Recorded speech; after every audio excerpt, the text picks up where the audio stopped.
This is Paul Sinclair, Chief Music Officer at Suno. I'm a big fan and regular listener of Your Morning Coffee podcast with my longtime friends Jay Gilbert and Mike Etchart. It's where I get my weekly music news and insights for the new music business. And you should too. For Music Business Worldwide, Universal Music Group's Michael Nash commenting on AI. Copyright is not the enemy of innovation, and three other things we learned from his keynote at the UN's AI Summit. And from Symphonic, what smart marketers know about fans that most artists don't. And from Billboard, the 5 biggest music deals of 2025 so far: Concord, Pop House, Warner Music, and more. And all of this and some late-breaking news from Spotify, YouTube, and Suno. So we are going to get the show going right about now. Stand by for transmission. This is London calling. Wake up! The revolution is at hand! Your morning coffee is on the air. On the air. On the air. On the air. On the air.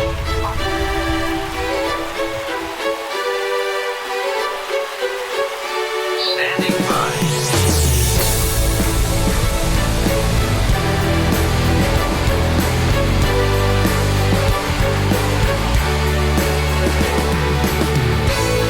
Your morning coffee, the weekly music news for the new music business. It's the highly curated, agitated, advocated, moderated, and liberated digital music information that you need to know. We are your digital music authority. And now from our studios in Hollywood, California, here's your hosts, Jay Gilbert and Mike Etchart.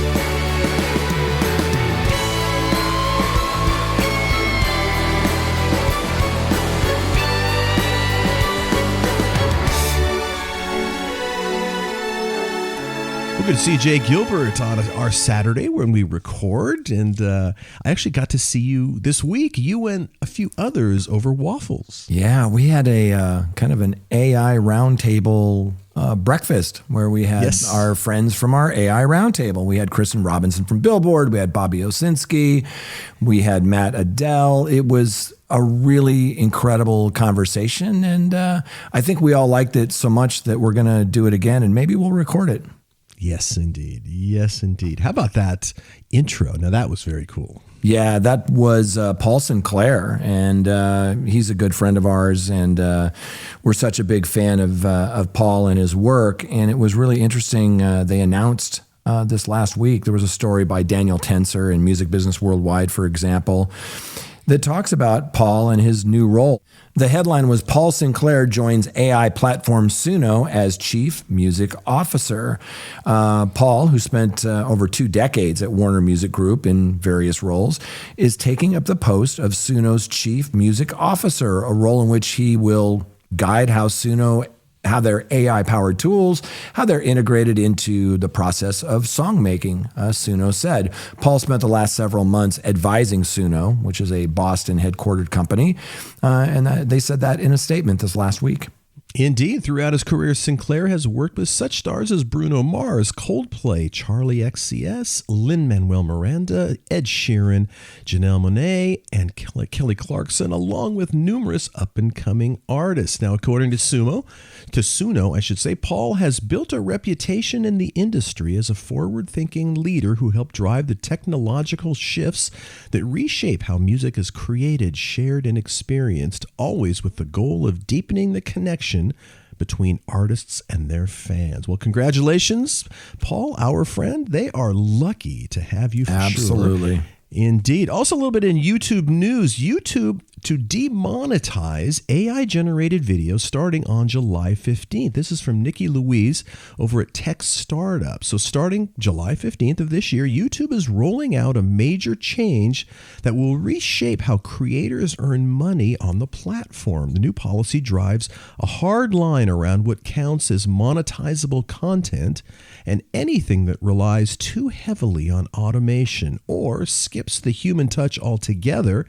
That's getting cut off from ad revenue. That's right. YouTube confirmed that the policy shift is an update on its official support site, saying it plans to revise its monetization rules to focus more strictly on what it defines as quote-unquote original and authentic content.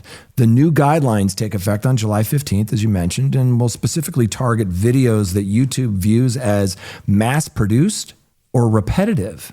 Right. So here's a summary of the policy changes starting, again, July 15th. First of all, no AI-generated voiceovers, no low-effort slideshows, no recycled or repurposed videos, no mass-produced reaction content, and no copy-paste or minimally edited uploads. Yeah, super. Yeah, very interesting. If your channel leans on AI voiceovers or repurposed clips, low-effort uploads, this update could hit your bottom line pretty fast. So YouTube is tightening the rules with one message in mind: real people, real content, or no payout. So YouTube is also removing its trending page and trending now list in favor of category-specific charts, the company announced on Thursday. With this change, YouTube is moving away from the single all-encompassing list for trending content to now just displaying the most popular content in specific categories on YouTube charts. Right. This new category-specific charts includes trending music videos, weekly top podcast shows, and trending movie trailers. YouTube plans to add more content categories. In the future, there was some Spotify news this week, some Spotify anniversaries too. Spotify New Music Friday, that playlist, is 10 years old. I was really surprised that I remember when that started. It doesn't seem like that long ago, but CEO Daniel Ek, he made a post and he said, "I can't believe it's been 10 years since we launched our New Music Friday playlist." Fun fact, before then, it was actually called New Music Tuesday because our street dates used to be on Tuesdays. The new global release day, new in quotation marks, that's these Fridays, that went into effect July 10th, 2015 in more than 45 countries, if you remember that. Right. And while you have the birthday candles out, a piece from Bruce Houghton in Hypebot, Spotify Discover Weekly playlist is 5. As part of the anniversary, Spotify shared these Discover Weekly stats. More than 100 billion tracks streamed on Discover Weekly every week. The playlist leads to over 56 million new artist discoveries. 77% of discoveries are for emerging artists. Yeah, say. Mike, I don't know about you, but my Discover Weekly is really good. Like, I don't know what they do with that algorithm, but it's constantly pulling up artists that I've never heard of that I really end up liking. Whatever that magic sauce is, they do a really, really good job. They certainly do. I want to talk about our Your Morning Coffee book club. Our friend Dave Rose from Deep South, he has a book out called Success in Today's Music Business, 101 Strategic Steps to Advance Your Music Career. It's really good, and it's a fast read, but it's one of those where there's sort of a little mini exercise on each page where he'll give you a fun fact and then say, okay, for today, I want you to try this or do this. And I highly recommend it. Again, that's Success in Today's Music Business by Dave Rose. And you and I, before we hit record, we were talking about some books and documentaries that we're getting into. I just started reading Waiting on the Moon by Peter Wolf. It's a memoir. Glenn Peoples and I are going to have Peter on the Behind the Set List podcast soon. So I'm deep into that book. And the last thing I'll say on that is that Glenn and I just dropped the Adam Duritz from Counting Crows episode. And man, what a fun episode that was. In the intro, Glenn even points out that it really didn't feel like an interview. It felt like three guys that love music were just sitting around talking about music.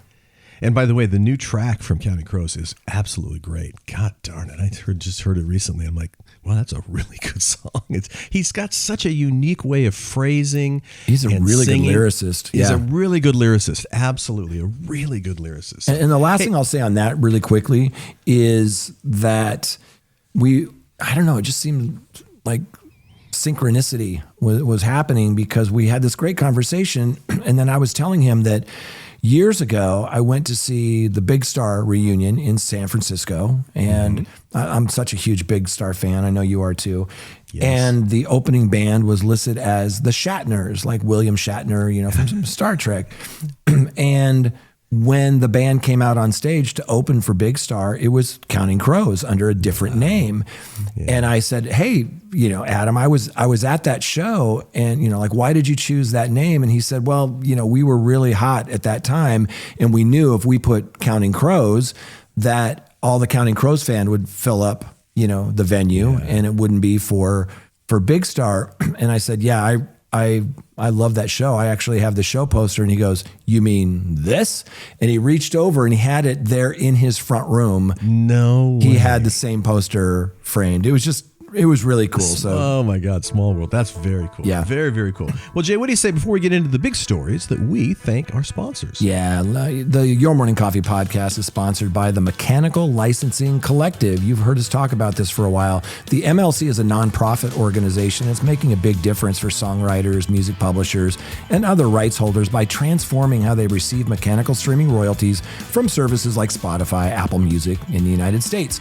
Every month, the MLC collects the streaming data and royalties from those platforms, matches the money to the creator who has earned it, and then pays them or their publishers and admin partners the royalties they're due. To date, the MLC has already distributed over $2.5 billion in total royalties and has nearly 50,000 members worldwide. So if you're a songwriter, composer, lyricist with music streaming or a publisher or admin, you need to become a member of the MLC to ensure you're not leaving any money on the table. And best of all, membership is completely free, and the MLC pays out 100% of the royalties it takes in. So visit themlc.com to learn more. Yes, indeed. Doing wonderful work over there. And several songwriting friends I know, I have nudged them, made sure they signed up as well. And a special thank you to Billboard Pro. Want to know what everyone in the music business is talking about? Get in the know with Billboard Pro. Billboard is offering Your Morning Coffee readers a special 50% discount off the price of your subscription. Click on the link in the Your Morning Coffee newsletter to make that happen. That's right. And not just the readers, the listeners too. We'd also like to thank our friends over at Hypebot. Since 2004, Hypebot has chronicled the new music industry and the trends and technologies that are changing how music is discovered, consumed, marketed, and monetized.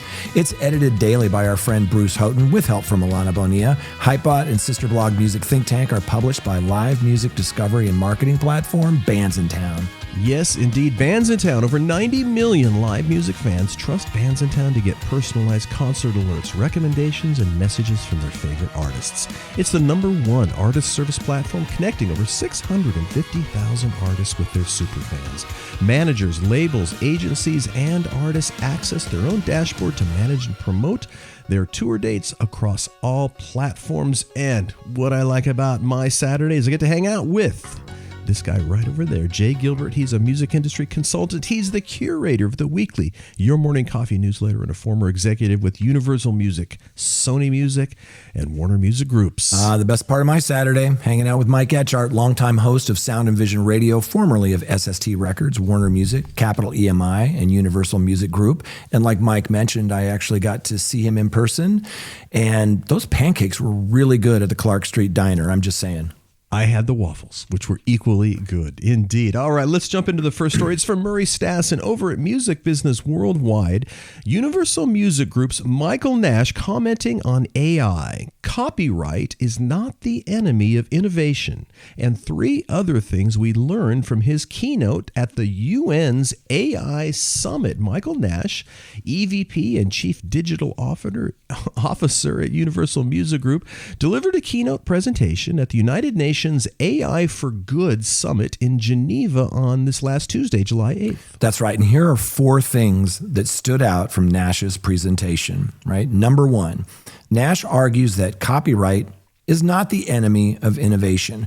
One of the most striking moments in Nash's keynote came when he directly challenged what he called, quote, the anti-copyright premise of some AI industry commentators, end quote, arguing that this perspective is deeply flawed. Right. So he told the audience, copyright is not the enemy of innovation, quite the opposite. Media tech convergence predicated on respect for copyright has produced a multi-trillion euro economy, and that started with Apple marrying iPod with iTunes in 2003 as a critical early step, embracing licensed music to create the first trillion-dollar company. Right. He points out that Steve Jobs, as having written the blueprint for tech companies working with the creative community, noting that Amazon, Meta, and many other companies are following in various ways with their own music and content strategies. Right. So the UMG executive emphasized that tech collaboration with the creative community, respecting the value of artists' work and harnessing their innovation has produced enormous cultural and economic benefit. Right. And number 2 point from Michael Nash, UMG's AI strategy is built on a simple philosophy: center the conversation on artists. He outlined Universal's approach to AI development, which he said is based on a straightforward principle of putting artists first.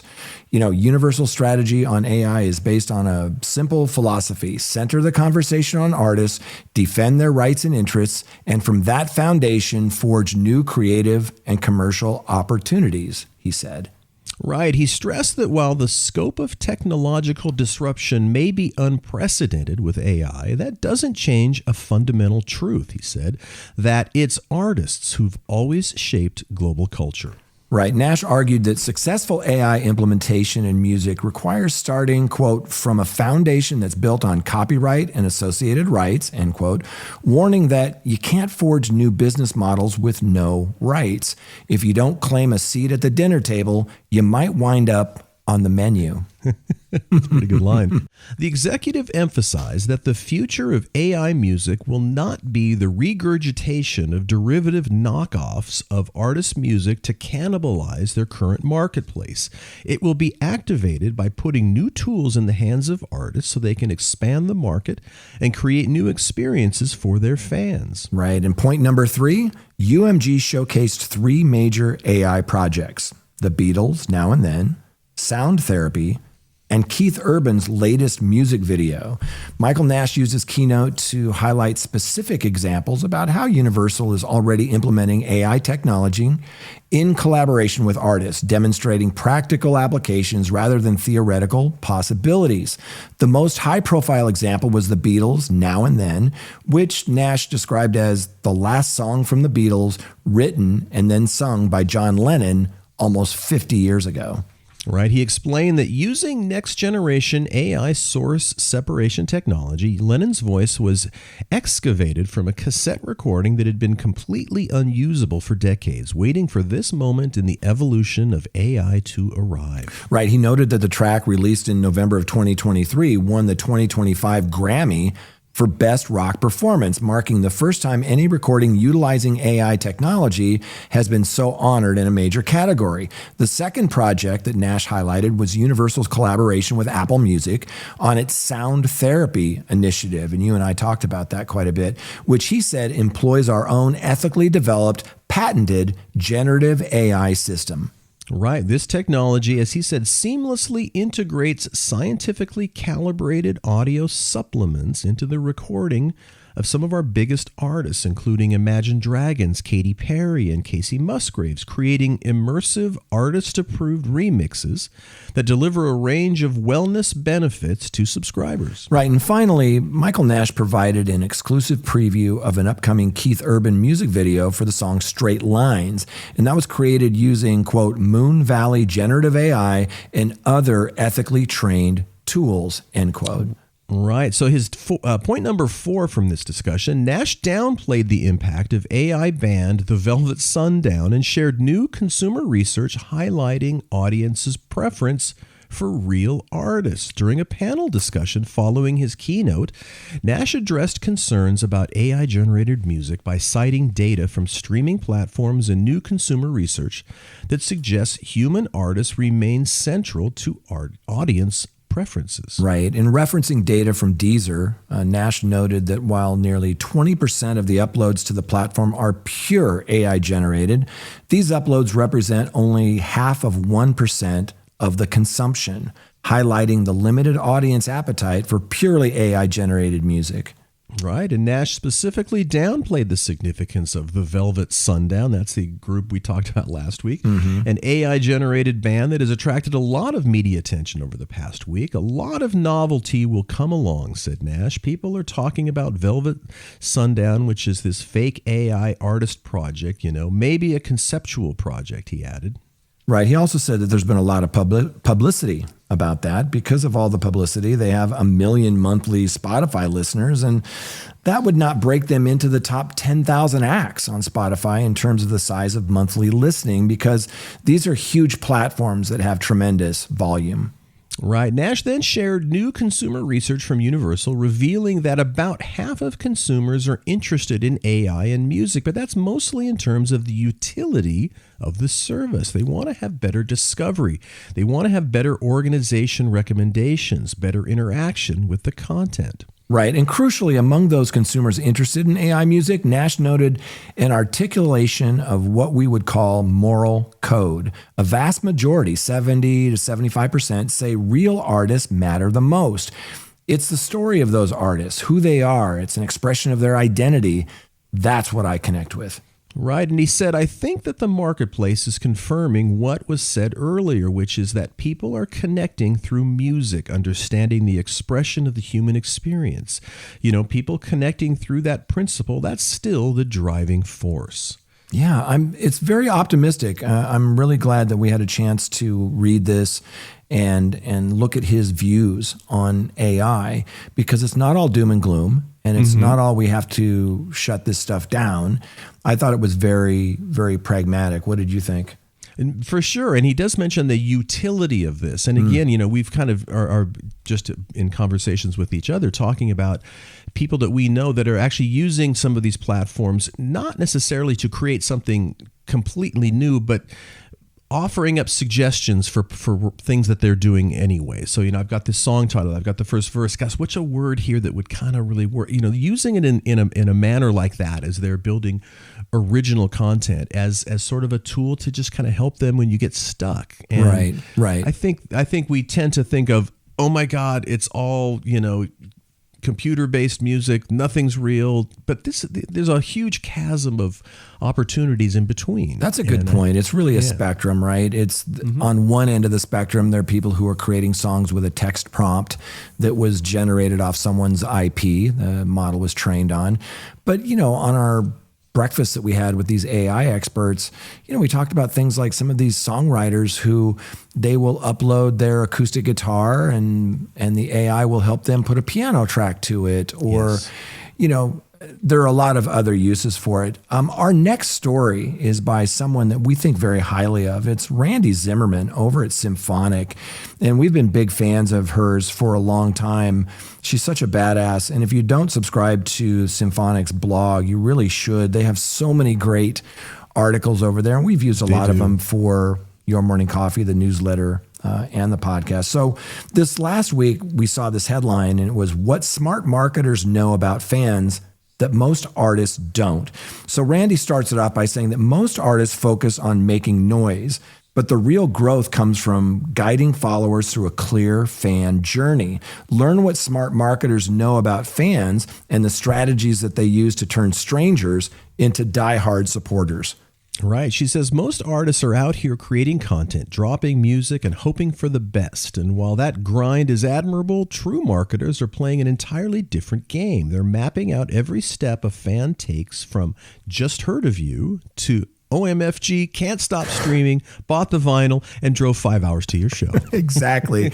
And she says that's the difference. Marketers think in terms of the entire fan journey to support their efforts. Once you understand it, you can start using it to guide your own fans from casual listeners to lifelong supporters. In this post, she breaks down everything you need to know to level up your game from guesswork to true strategy. So let's dive in. She says, what is a fan journey? The fan journey is the emotional path someone takes from discovering your music to becoming a full-blown fan. It's less about the music itself and more about every interaction that builds trust, connection, and loyalty along the way. Yeah, I like that word connection. In the marketing realm, we call this a customer journey. In the music world, we're talking about the fans. When you understand this journey, you stop treating every fan the same and meet them where they're at. A fan journey can be broken into 3 general stages. Right. The first is the new fan. These fans just found you, maybe through a TikTok, a playlist, a tag on Instagram. They don't know much about you yet. And then there's the casual fan. They're following you now. They like a few songs, maybe watched a video or two, but they're not checking for every drop. Then there's the core fan. These fans are your day ones. They buy your merch, comment on everything, share your music with their friends, and show up to shows. Every fan starts as new, but it's your job to help them level up. Once you know where your fans are in their journey, you can start creating the right content and experiences to move them forward. No guesswork here, only actionable insights. Right. And Randy goes on to say that, you need to be mapping content by stage. Surprise, not all fans want or need the same thing at the same time. That's why tailoring your content to each stage of the fan journey, it works wonders. New fans are just getting to know you. They need eye-catching visuals, short intro videos, and playlist features to reel them in to take a closer look. This is your chance to make a strong first impression and hook these viewers. Platforms like TikTok, YouTube Shorts, Instagram Reels, Spotify playlists, all of these are key discovery zones. This is where new fans are most likely to find you. So make sure you're showing up with scroll-stopping content. So she says casual fans have some interest, but they aren't fully invested yet. Now there's the time to deepen that connection with behind-the-scenes clips, regular updates, and calls to action like signing up for your email list or following your socials. She says, pro tip, if you want to maximize your reach without overloading yourself with work, consider repurposing your existing video content across multiple platforms. Check out 7 places to share repurposed video content for some of our favorite time-saving ideas. Right, that's on the Symphonic blog. Right, and lastly, your core fans are your ride or dies, right? They want exclusives like early merch drops, private live streams, meet and greet invites, etc. They want to feel valued, and building that community around your music is what turns those fans into advocates. No longer are we shouting into the void and hoping for the best. Match your content to your fans' needs, and you'll start to see real results real fast. That's the beauty of this smart marketing. Right. She says, what smart marketers know about fans? Segmenting your fans. Now that we understand that not all fans are created equal, treating them like they are is wasting valuable time and energy. This is where the power of segmentation comes in, aka grouping your fans based on real data, like where they live, how they engage, and which platforms they prefer. This helps you send the right message to the right people at the right time. But how do you find that data? Well, let's talk about location. You can use analytics tools on platforms like Instagram Insights, Facebook Audience Insights, Spotify for Artists, to see where your listeners are based. This information is gold for planning tours, targeting ads, or localized content. Right. How about behavior? Look at who's streaming your songs most often, who's saving your music to playlists, or who regularly opens your emails. Platforms like Spotify for Artists show listener habits, while email tools provide open and click rates. Right. And let's look at platform preferences. Check which social channels get the most engagement from your fans. Instagram, TikTok, YouTube, and Facebook all offer insights into where your audience spends the most time. And with the new launch of TikTok for Artists, you now have access to even deeper analytics around follower growth, engagement, and content performance, helping you shape your strategy specifically for your audience on that platform. Segmenting lets you tailor your message to these specific groups. For example, Spotify for Artists shows you where your top listeners are based. So if you see a strong hometown audience, you can target them with early show invites. On the other hand, your TikTok audience might respond better to exclusive platform-specific content like challenges or behind-the-scenes clips. Right. So let's talk about retargeting. Retargeting is exactly what it sounds like, following up with people who've already shown interest in you. Instead of constantly bombarding new fans, retargeting helps you re-engage with the ones who have already interacted with your content, whether they visited your website, watched your music video, opened your email, or liked a post but didn't hit follow. You can re-engage them through retargeting. Here's some other things that you can do. Right. How about ads? Platforms like Instagram, Facebook, TikTok, and YouTube let you build custom audiences based on fan activity like who watched a video, clicked a link, or engaged with a post. You can then run ads specifically for those people to bring them back in. Email. Most email platforms like ConvertKit or MailChimp let you resend messages to people who didn't open them at the first time or send targeted follow-ups based on location or link clicks. Perfect for things like tour stops or merch drops. Right. And then Randy covers DMs and comments. This one's free and underrated, she says. Go through your story replies, post comments, or DMs and engage with fans who are already showing love. A quick reply or thank you can make a fan feel seen and keep them coming back. It's not about being spammy. It's about being intentional. You can grab someone's attention and give them a reason to let you keep it. Right. She's had to keep track of everything. Once you start segmenting and retargeting your fans, you're going to want a way to keep track of everything, like what you've done, what's working, and what still needs attention. That's where fan management tools come in. You don't need to be a tech genius to use these either. There are plenty of artist-friendly platforms that make it easy to stay organized and intentional. Right. She mentions Kit, used to be ConvertKit, as a strong option for building and managing your email list. It offers tagging, segmentation, automations that you can track, who opens your emails, what they click on, send targeted follow-ups based on real fan behavior. Bands in Town for Artists is ideal if you're performing live. It lets you message a fan based on their location, promote shows with smart targeting, and grow your email list while doing it. If you're just getting started, MailChimp and Substack are also really great entry-level tools. Right. She says MailChimp is perfect for basic email campaigns and audience tracking, while Substack is better suited for artists who like to share long-form updates, storytelling, or personal notes alongside their releases.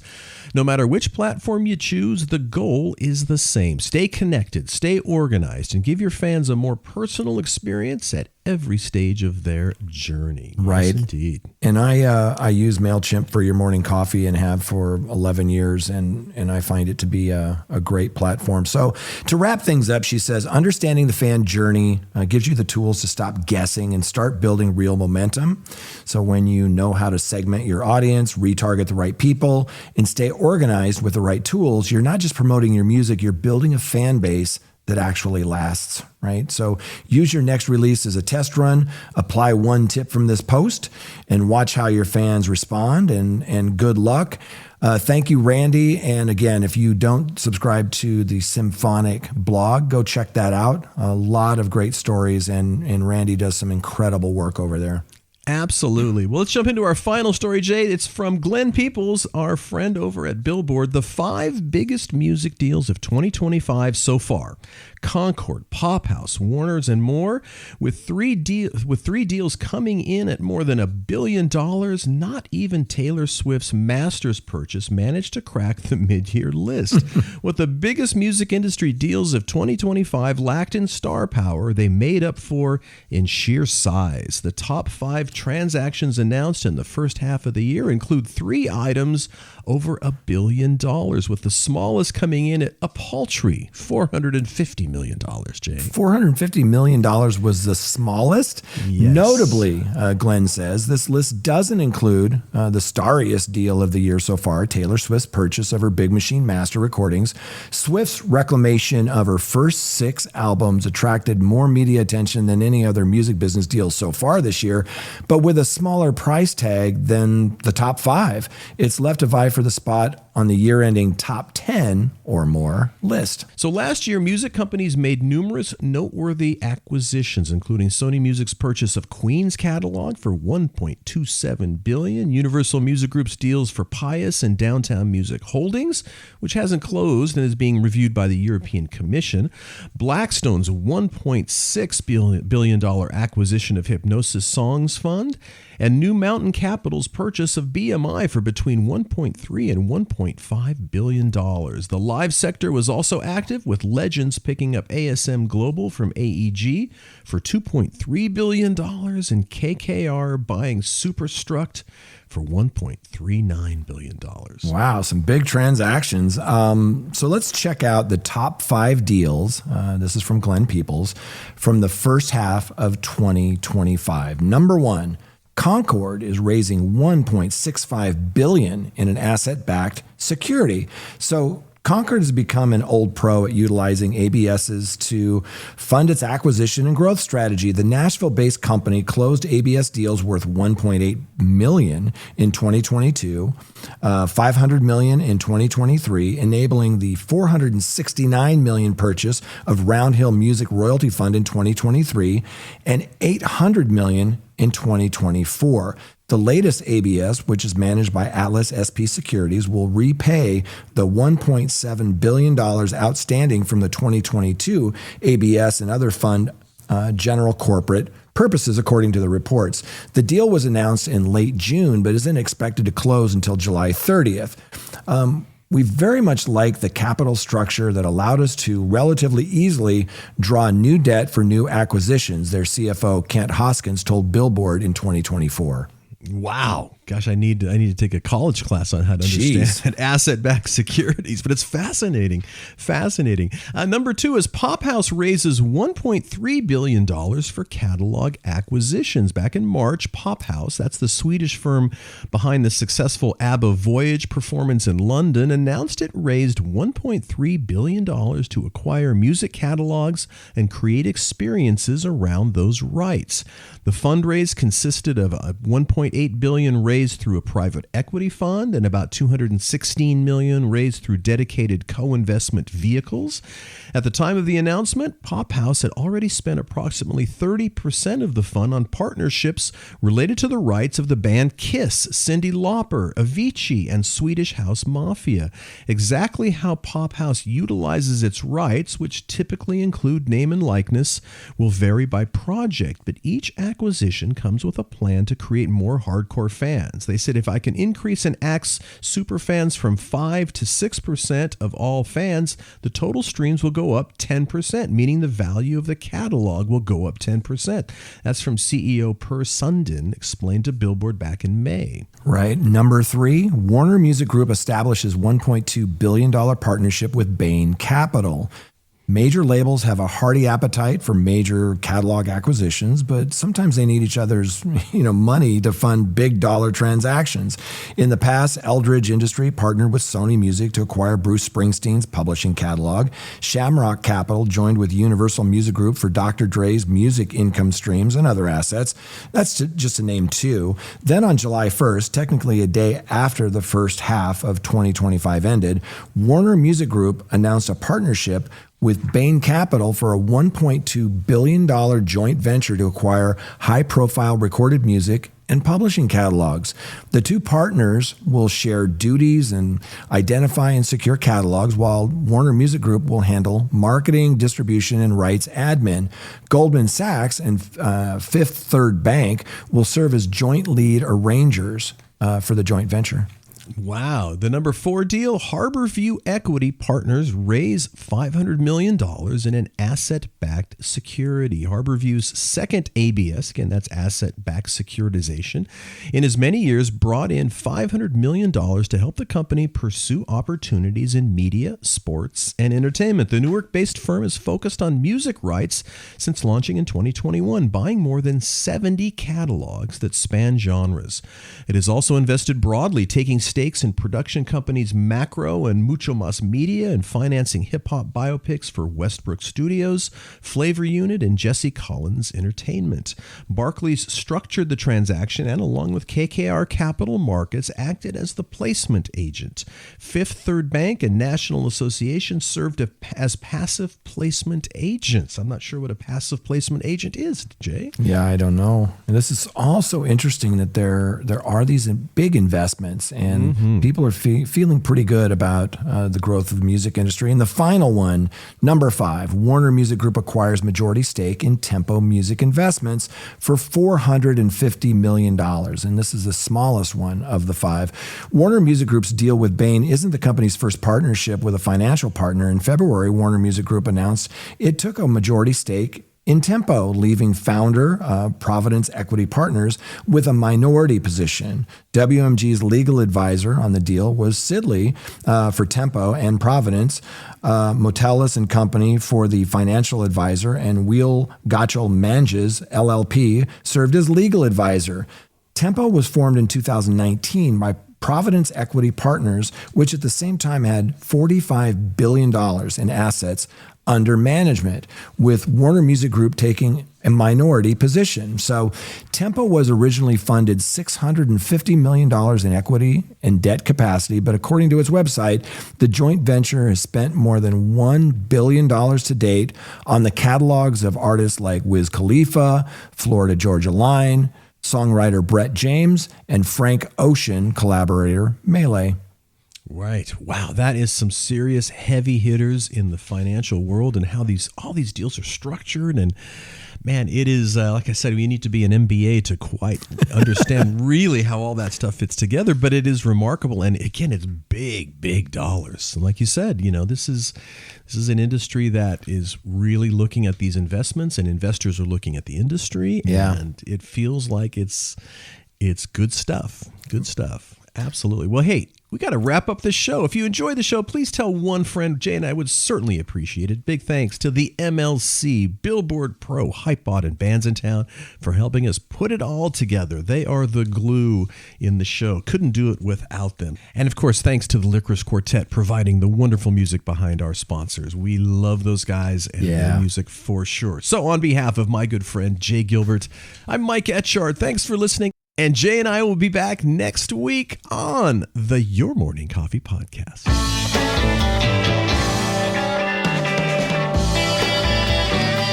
You've been listening to Your Morning Coffee, the weekly music news program for the new music business. Join Jay Gilbert and Mike Etchart next time for the digital music news you need to know.